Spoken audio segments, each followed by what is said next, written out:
I'm Taylor Albright, and I'm the priest out in Southwick. And I'd like to talk a little bit about opening a gift. How sad would it be if you would get that gift, that thing that you've always wanted, and you would receive it, but you never opened it, and you never really got to enjoy it. I heard a story about a guy who grew up in a family of modest means, and he was always remembering that every time he went to school or to a sports thing, his parents were driving around in some secondhand minivan. And when he was about 9, he said, when I grow up, I'm going to get myself a really nice car. In fact, it wasn't just any car. He said he was going to get a red Ferrari Testarossa, just like the one he saw on his favorite TV show. And sure enough, he grew up and scrimped and saved all of his life. And finally, the day came when he had enough money, and he went out and he ordered himself a red Ferrari Testarossa. It came one day. They actually delivered it to his house. They came out, they showed it to him, they got it off the truck, and as soon as they got it off the truck, he had them put it into his garage. And there it sat the whole time. He never drove the car.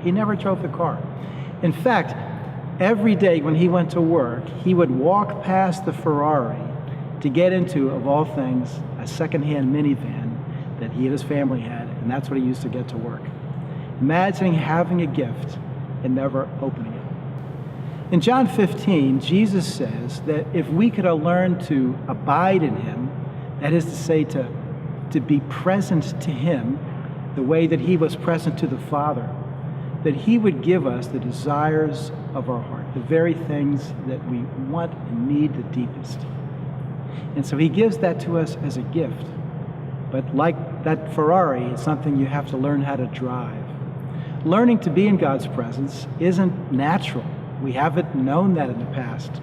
And so Jesus has shown us by his own example and by what he taught his disciples, a variety of things that we can do that aren't so much obligations as much as they are ways that we can make ourselves present to God, and we can learn to have more of God in our life. Jesus himself took time to fast and pray.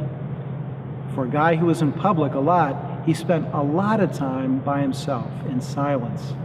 And I wonder how difficult that would be to have to just be in silence for a period of 5 minutes, let alone 5 hours. But times of prayer and silence, reading the scriptures, serving others, these are all ways that we can learn to be practicing God's presence with us.